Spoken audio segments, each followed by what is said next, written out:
Comenzamos entonces el segundo módulo de esta clase virtual. Como les decía, nos vamos a enfocar en el nuevo terrorismo internacional. En la literatura académica se conoce como nuevo terrorismo internacional a todo el tipo de atentados que hemos tenido desde las Torres Gemelas. Concretamente les quería recordar algunos acontecimientos que seguro les suenan de Al Qaeda a partir del año 2001. Por ejemplo, los atentados del 11 de septiembre en Nueva York y Washington se cobraron la vida de 2.973 personas en total. En Bali, solamente un año después, los atentados de la Jemaah Islamiyah, que es como el brazo político y el brazo militar, que tiene Al Qaeda en Bali, cobró la vida con varios atentados de 202 personas. En Yakarta, lo mismo, un atentado al Hotel Ritz, la Jemaah Islamiyah, brazo militar, como les digo, de Al Qaeda. En Indonesia, 11 personas más. Y así, digamos que a partir de entonces empezamos a ver muchas intervenciones de Al Qaeda y de grupos similares, porque es un grupo terrorista, por ejemplo, que funciona en alianzas. Podemos decir que se alía con otros grupos terroristas de Asia, de África. Hace poco, seguro que vieron en las noticias, la alianza que se estableció entre el Boko Haram de Nigeria y el Estado Islámico. Esa es la manera de funcionar de los nuevos grupos fundamentalistas islámicos. Se van uniendo entre ellos hasta formar redes de tal manera que puedan, de alguna manera, coordinar los ataques de manera más efectiva con terroristas propios del país que saben las condiciones. Todos conocemos posteriormente, en el año 2004, los atentados del 11 de marzo en Madrid, que cobró la vida de 191 personas, y finalmente los de Londres, en el metro de Londres, donde murieron 52 personas. Todo esto era a manos de Al Qaeda. Este nuevo terrorismo es mucho más letal, mucho más visible. Una de las características propias de este nuevo terrorismo es que buscan siempre la visibilidad de los medios de comunicación. Por ejemplo, salir en agenda mediática, salir en las franjas más de mayor visibilidad. No es lo mismo ver caer las Torres Gemelas a las 8 de la mañana por CBS o por CNN, que van a repetir las imágenes durante todo el día, que hacerlo a las 12 de la noche cuando no hay gente conectada. O no es lo mismo ver caer la Torre Gemela en directo que verla en diferido. Ese tipo de cosas también son parte de la estrategia que está utilizando el nuevo terrorismo, los horarios de los atentados, la visibilidad en los medios, pero ya hablaremos de eso más adelante. ¿Qué es lo que pasa entonces con este nuevo terrorismo internacional? La primera amenaza que está presentando para la sociedad internacional es que debilita las estructuras del orden internacional. ¿Por qué debilita las estructuras? Porque obliga a tener unas respuestas mucho menos diplomáticas, por supuesto. Si se acuerdan, la guerra de Irak del año 2003, por ejemplo, es una guerra que es declarada por la ONU ilegal. ¿Por qué ilegal? Porque no contó con el apoyo de Naciones Unidas. Fue una guerra en la que Estados Unidos simplemente contó con el apoyo de España y del Reino Unido. Es una respuesta, digamos, inadecuada a lo que normalmente se hacía cuando un Estado atacaba a otro. Todo lo que hemos visto en clase ha sido un intento de estructurar un orden diplomático para hacer frente a los peligros, para hacer frente multilateralmente entre todos los países a las amenazas.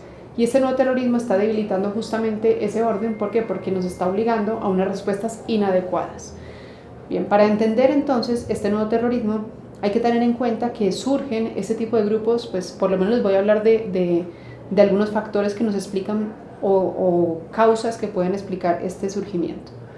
El primero es la revolución científica y tecnológica que ha supuesto la globalización. Hoy en día ya los países no tienen, los estados no tienen el control del monopolio de la información sobre las armas. Podemos encontrar en internet incluso mapas de cómo crear bombas, de cómo generar armas, de cómo construir dispositivos que puedan hacer daño a otras personas, y esto hace también que se globalice de alguna manera pues, el uso de armas. El segundo aspecto es que hay estados que llegan a apoyar incluso grupos terroristas. Lo que ustedes están viendo en este momento en la pantalla es justamente una tabla de designación de 4 estados que han sido reconocidos públicamente como estados que apoyan grupos terroristas, por lo menos por el Departamento de Estado: Cuba, Irán, Sudán y Siria. Y se ve las fechas en las que fueron designados como estados que apoyan este tipo de grupos y a qué grupos están apoyando. La tercera causa puede decirse que existe una creciente toma de conciencia sobre la desigualdad social.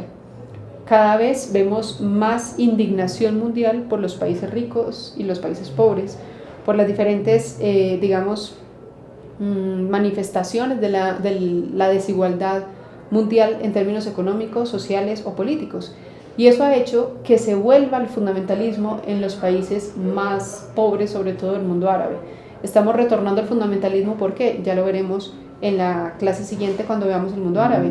Porque el fundamentalismo es intentar volver a la fuente de la verdad, al Corán, para intentar que estas cosas no pasen. Para ellos es un castigo de Dios estar en estas condiciones sociopolíticas cuando otros países están mejor.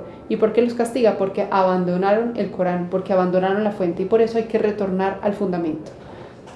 Y la última causa, también en relación con esta, estamos hablando sobre todo del mundo árabe, de los 22 países del mundo árabe, es que ha habido intentos de proyectos políticos moderados que han fracasado.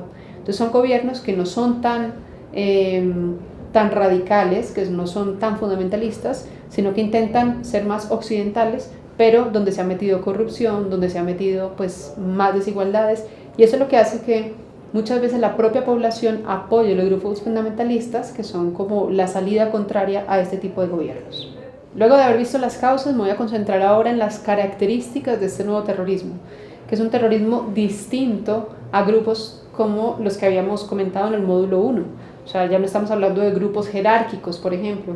Si uno piensa en las FARC, piensa en una organización jerárquica con unos cabecillas, o cuando pensamos, por ejemplo, en el IRA o en ETA, siempre tenemos organizaciones jerárquicas. En cambio, la primera característica del nuevo terrorismo es que es una organización amorfa. Se organizan según células, por ejemplo, y en red, de tal manera que si yo ataco una célula, la propia red se reconfigure para que no muera el grupo. Entonces es una estructura menos cohesionada, una estructura con activistas más difusos, distintos contingentes, distintas conexiones, alianzas estratégicas de unos grupos a otros, con lo cual es mucho más difícil, perseguirlos, o mucho más difícil acabar con ellos. La segunda característica que podemos mirar en el nuevo terrorismo internacional es que tiene pluralidad ideológica, ya no es un monolítico. ¿Qué significa eso? Que los grupos terroristas anteriores, sobre todo, se guiaban por una ideología única. Por ejemplo, el comunismo, en el caso de las guerrillas, era una ideología concreta. Hoy en día, ser activista de un grupo terrorista no va, ligado a una ideología política concreta. Podemos tener, algunas tendencias de ideología socialista, liberalista, realista, anárquicos, dictatoriales. Tenemos distintas ideas dentro de los grupos terroristas. La tercera característica de estos grupos es que ya buscan un objetivo a escala global, no a escala nacional. Lo que les interesa es afectar el sistema mundial, poner en jaque a los países, poner en jaque la seguridad mundial, no solamente asustar a Estados Unidos, sino generar una tensión internacional en aeropuertos, en modos de vida de las personas. Entonces es una característica de escala global. La cuarta característica es la práctica del suicidio. Esto no se conocía antes, pues sí había habido kamikazes, por ejemplo, en la Segunda Guerra Mundial, pero ningún guerrillero, por loco que esté, se inmola en la selva para matar a algunos soldados. Mientras que la deshumanización sería la característica propia de este nuevo terrorismo internacional. Cada vez son más los mártires de Alá en el término, del terrorismo internacional, que intentan de alguna manera ganarse el paraíso para sus hijos. Hay unos videos que son un poco escalofriantes de algunos de los yihadistas que se tomaron los aviones del 11 de septiembre, en el que se despedían de su bebé recién nacido, uno de ellos, diciéndole que eso lo hacía por él para ganarle el paraíso, que algún día lo entendería. Ese tipo de deshumanización del terrorismo no se había visto nunca y no era propio del terrorismo tradicional. Vamos a la quinta característica. La quinta característica es que es un terrorismo cada vez más indiscriminado. Los atentados han ampliado los objetivos a la sociedad civil de una manera increíble. Las imágenes de las Torres Gemelas de Nueva York colapsaron y que salieron completamente las expectativas de cualquier otra imagen de un atentado terrorista. Sexto, un fuerte sentimiento nacionalista y también la radicalización de la interpretación de la religión. La mayoría de los grupos fundamentalistas islámicos, que son en este momento los más peligrosos, digamos, en el terreno del terrorismo internacional, tienen una interpretación radical de la religión del Islam, entendiendo al musulmán como el mártir de Alá. Y eso lo lleva también a que los atentados sean cada vez más fuertes. Y finalmente, la última característica, y es que además del impacto sobre la seguridad individual o estatal, busca tener un efecto también en la seguridad internacional. Van a ver un mapa, por ejemplo, de los lugares donde ha atentado Al-Qaeda en los últimos años, o donde ha habido atentados de grupos islamistas. Y todo lo que ustedes ven en rojo son los países donde hemos tenido este tipo de ataques a partir del año 2001. Finalmente, la característica que más me importaba resaltar en este caso es ese intento de abarcar la mayor visibilidad posible en los medios de comunicación. Los medios de comunicación y su cubrimiento forman parte de la estrategia del nuevo terrorismo internacional. Lo que les decía ahorita, hemos visto ruedas de prensa de los principales cabecillas o líderes de Al-Qaeda. ¿Cómo logran los periodistas llegar hasta allá? Con invitación personal. Es todo un lobby de los medios. Por ejemplo, los videos que mandaban, no sé, a cadenas internacionales como CBS o CNN, los propios allegados a Osama Bin Laden. Es una manera también de dar visibilidad al grupo. Cuando el medio amplía sus videos y repite una y otra vez el video, de alguna manera está haciéndole el juego a la estrategia terrorista de infundir terror. Ruedas de prensa, entrevistas, publicación de videos, divulgación de imágenes. O también montan actos para la prensa. Por ejemplo, todo lo que hemos visto de campos de entrenamiento de niños, ¿no? O de imágenes de soldados que se están preparando para la guerra contra el infiel o contra el impío. Y lo que les decía ahorita, de que planean sus actos según la agenda mediática para tener una mayor repercusión internacional. Para ir terminando ya con este segundo módulo, pues lo que podemos decir entonces es que el nuevo terrorismo internacional nos está metiendo en una dinámica nueva frente a la seguridad. Nos está exigiendo más de parte de la sociedad internacional o de la comunidad internacional. Por una parte, hay que superar la tentación del unilateralismo, que fue en la que cayó Estados Unidos con la guerra de Irak. El unilateralismo lo que lleva es a que un país reaccione en caliente por un atentado, por una amenaza, sin contar, por ejemplo, con la diplomacia mundial, con el beneplácito de la comunidad internacional. Promover la participación de otros actores internacionales. Esto está llevando a que los estados no son los únicos que están manejando la seguridad. Se necesita también oír a la población civil. Se necesita más que nunca trabajar con la sociedad civil, con la sociedad de a pie. En tercer lugar, tenemos la necesidad de superar esos conceptos antiguos, por ejemplo, las fronteras, la territorialización de las amenazas. Hoy en día la seguridad es un concepto que nos compete y que nos atañe a todos. Y finalmente, comprender que deben, coexistir distintas visiones del sistema internacional.